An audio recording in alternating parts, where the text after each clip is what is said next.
Hey guys, so yesterday my latest feature went up on Drive Tribe, drivetribe.com. If you're not following my tribe there, why not? Just go check it out. Just search for Brown Car Guy and you'll find me on there. And so the latest one that's gone up there, which is a commission piece, is about car meets. And earlier in January, I read about a big coffee and car meet thing that happens in Houston in America. And they decided to, let's say, pause it for a couple of months to figure out how to deal with a certain amount of hooliganism that happened just outside of the venue. You know, people just turned the road into a bit of a drag strip and started doing burnouts and all kinds of weird stuff. And you think, well, okay, that's a bit of fun and game, that's a bit of a laugh, and all the people standing around with their iPhones and smartphones and taking video and cameras and stuff and taking videos and pictures, and you go, well, they're getting some good footage and stuff like that. But you're on a public road, you're outside, so you're basically endangering people at that point, and you're also causing a little bit of a nuisance to traffic. And worst of all is you're making life very, very difficult for the organizers. Yes, technically you're not in their premises, you're not part of the meet, but you are still causing problems because you are inevitably related to that. And it reminded me a lot of my own, not that we ever experienced anything quite as bad as that, but it reminded me to quite a large extent of the experience that I had when at, first of all, Car Middle East and then at Motoring Middle East between, what was it, 2000... 11, 2010, 2011, something like that, when we were doing car meets in Dubai. And our penultimate meet was actually at the time the biggest car meet ever seen in Dubai. Later on, the authorities told us that we had over 1,000 cars. We had caused a massive traffic jam around Festival City, and could easily have been arrested for causing a nuisance there. We were only anticipating about half that number of cars, and things got a bit out of hand.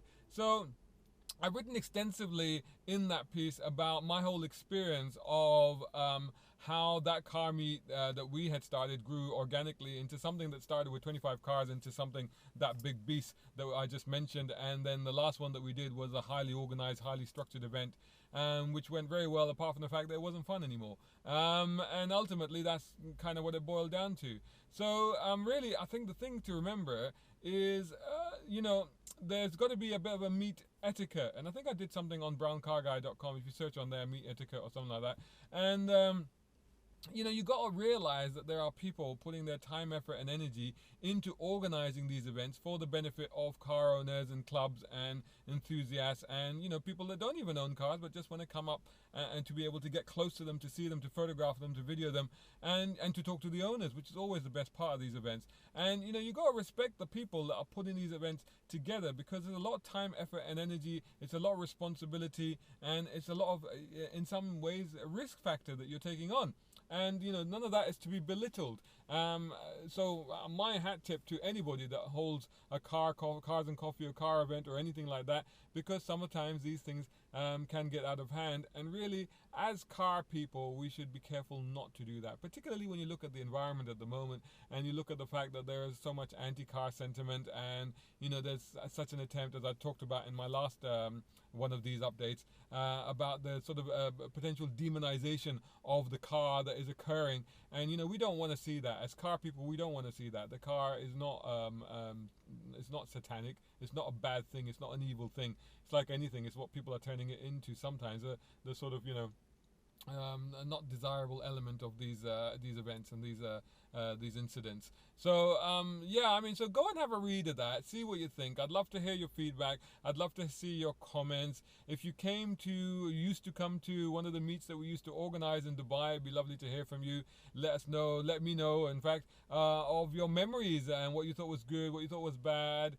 Let me know if you think that there's potential of starting something similar here. I know there's lots of car meets that happen in the UK, but there could be a unique way of doing them. I live not far from the Ace Cafe, and there's always stuff going on down there. I keep meaning to go down there, but it just never happens. But I do, sometimes I try and get down there. But yeah, let me know your thoughts on car meets, what you think, how they should be staged, how they should be structured, how they should be run, what are the good things about them, what are the bad things about them, and what you think is the solution to dealing with people that maybe get an adrenaline rush to the head and maybe want to put on a bit of a show at the wrong time in the wrong place. So yeah, let me know. And if you're watching this on Instagram, then please make sure that you are following and tell all your friends to follow me on all of the social media channels. Actually, just search for #BrownCarGuy and you will find them. And if you're watching this on YouTube, then of course make sure that you're subscribing and you tell all your mates and everybody that you know to subscribe too, because it's such awesome content. Why would you want to miss out, right? So hope to see you for the next one. Take care.